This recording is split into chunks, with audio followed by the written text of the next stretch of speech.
Welcome back. This is the second in a series of recordings on the immunohistopathology of glioblastoma. We now want to start thinking about the maybe the original source of the cells, but original source of the potential for these cells to do what they're able to do once they've become a tumor.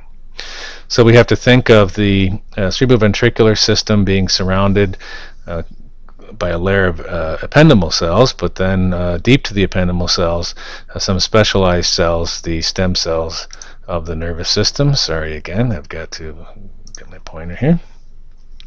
Here in a front view and a side view, you can see the red coloration through the entire lateral ventricular system of the human brain, where the subventricular zone is located. It extends down deep into the temporal lobe near the hippocampus, and essentially all of this is white matter nearby, but also the vasculature coming from the surface of the brain in deep. Some penetrates from below, but the arterial supply is coming from there. The venous drainage originates locally and goes out.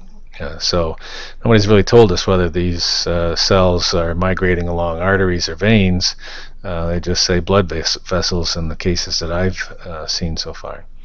Anyway, if you think back into the zones where the spreading occurred, we don't know if there's a primary site and a spreading way to those, or if there's multiple zones where originally cells undergo the transformation and one or two spots become the major ones to become what has to be surgically resected, and the others are just small ones that are growing more slowly or come later.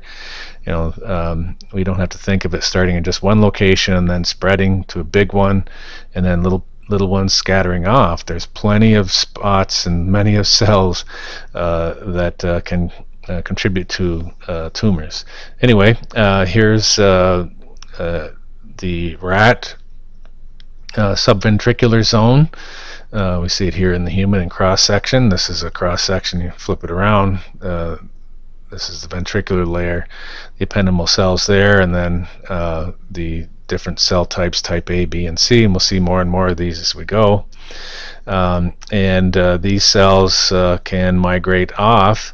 I took this one because I wanted to take a look at it here. It's showing a solid core of the red cells as they are migrating away, in this case toward the olfactory bulb.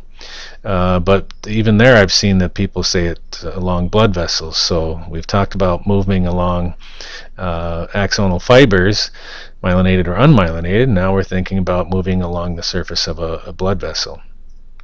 And you see the astrocytes or glial cells are right on the surface of them. So we want to build on this whole story and start thinking about what's going on. Because there is a global theory that the subventricular zone is the niche of the neurostem cells that give origin to the GBM initiating cells, such as you see here, endothelial factors, microvascular niche, all contributing to this, neuronal precursor cells, glial precursor cells, and they become the BTICs, sustained activation of distinct growth factors, and maybe brain tumors. And then in the hippocampus, I didn't show you, there's also a zone right here, the subgranular stem zone, and theoretically that can give rise to the medulloblastoma initiating cells. So this is from Brain Pathology 2011. So let's take a look at a blood vessel in the brain. I love these types of illustrations. We see the astrocyte, the neuron, the oligo, and then a bunch of empty space. All this empty space will be filled, the nerves, more of these and these, but the astrocytes fill in all the rest of the space. There is no empty space in the brain. It's all totally filled in. It's a very compact tissue, as are most others, but even a little more compact if you want to think of it that way. We see a third cell contributed, the pericyte, to the vascular wall here. We had mentioned it in the previous one. And we see the basal lamina, as they're calling it here, this orangish to red coloration here, separating the endothelial cells from the end feet of the astrocytes. and we see the pericytes interposed between the astrocyte foot processes and the basement membrane of the endothelial cells. So supposedly this is also where these cells will migrate, the tumor cells will migrate along the blood vessel wall. They'll first squeeze in between, and I don't know that there's so many gaps. The electron microscopy studies I've done, I haven't seen too many gaps between astrocytes. If they form a blood-brain barrier, it's all the way. These two are going to oppose each other. If not, there'll be a piece of another one that's in there. Now there may be a spot where they separate and a pericyte is filling it in, but the basement membrane of the blood vessel should not be exposed. So what we're trying to picture are the tumor cells migrating just like we see the pericytes here. The pericytes can migrate as well. So let's take a look at some immunofluorescence. In my mind, I always have to build the tissue that I'm trying to deal with. So we see over here in the top right the blue blood vessel, the red are the astrocytes, and we see the green for nuclei nearby. This is an injured mouse brain. So the blood-brain barrier can be weakened in that case. Here we see the rat retina. Green is the blood vessel, and these are all astrocytes. So just picture a cross-section through here. We're going to see a lot of fibers. Down here on the bottom right, the green are oligos and the red are astrocytes. So you can follow a blood vessel there. And so picture a cross-section through here. We're just going to see a bunch of tubular structures, blood vessels, and the processes, and we'll go through the cell body of a few of these. Maybe if we cross-section over here, we'd see these two oligo cell bodies, and then nothing but the tubules. Up on the top left, we see the endothelial cells in red, astrocyte processes in yellow. I think most of these are GFAP for the astrocytes, and then just a general stain for the nuclei. So, and this is the actual cerebral cortex.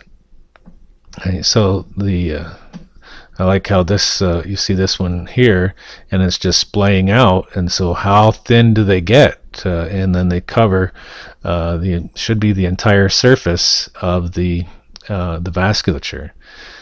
Right? So if we're a tumor cell, how do we get in here to get onto this blood vessel to follow it wherever it goes?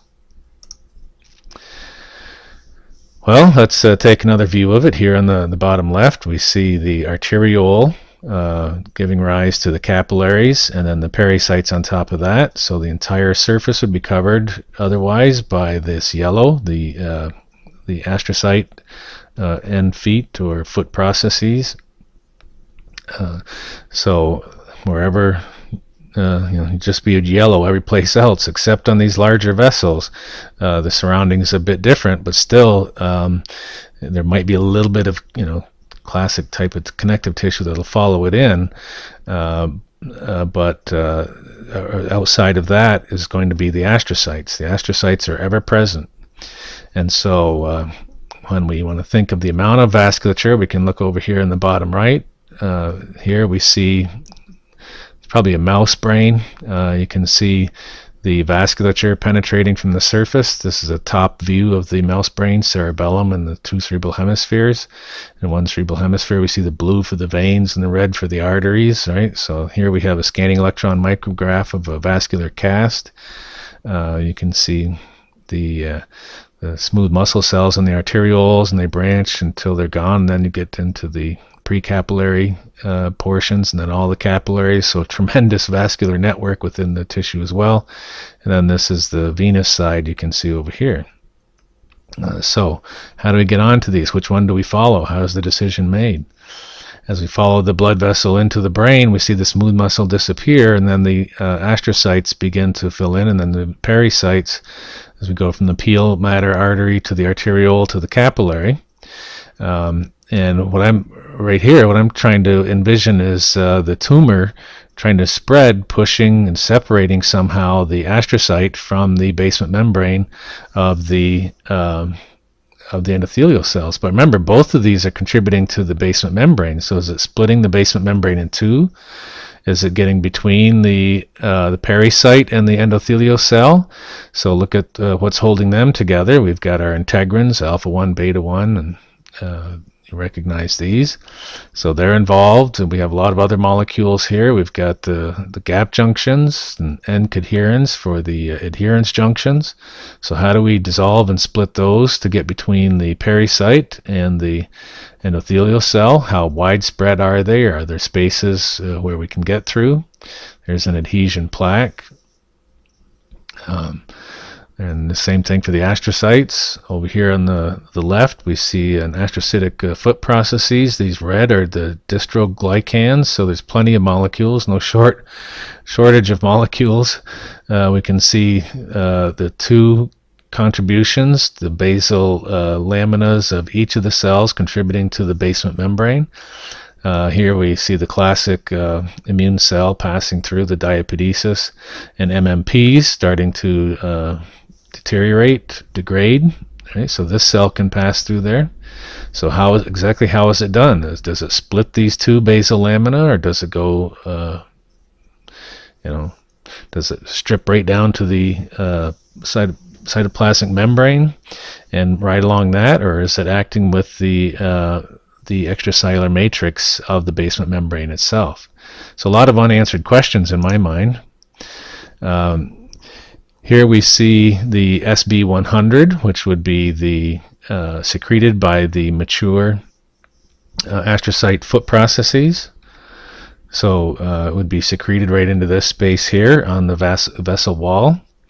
This is in the site 1, so that looks like a spot where it's covered. I don't see a big capillary bed here, so I'm not seeing a lot of it. This is a larger vessel, so we probably wouldn't see the end foot processes.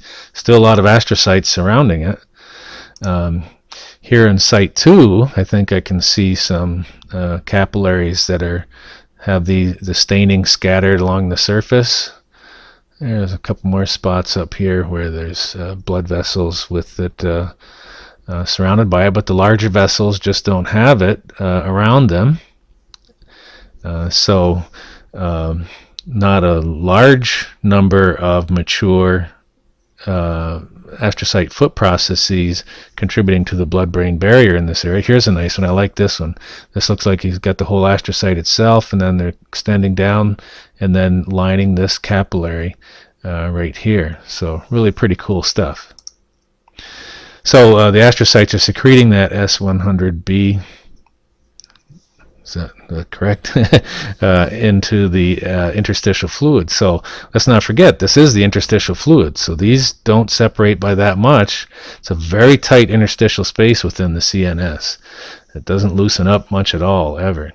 So we've got water-soluble molecules can move through the lipophilic pathway, transport proteins, receptor-mediated, and albumin and other plasma proteins, absorptive so how do we get into the brain to attack these tumor cells that are there? But just a reminder of the space that we're dealing with. What's in there? What's the local niche? This Stephen Huber published on Oncochannels. That's 2013, so this is pretty much just out.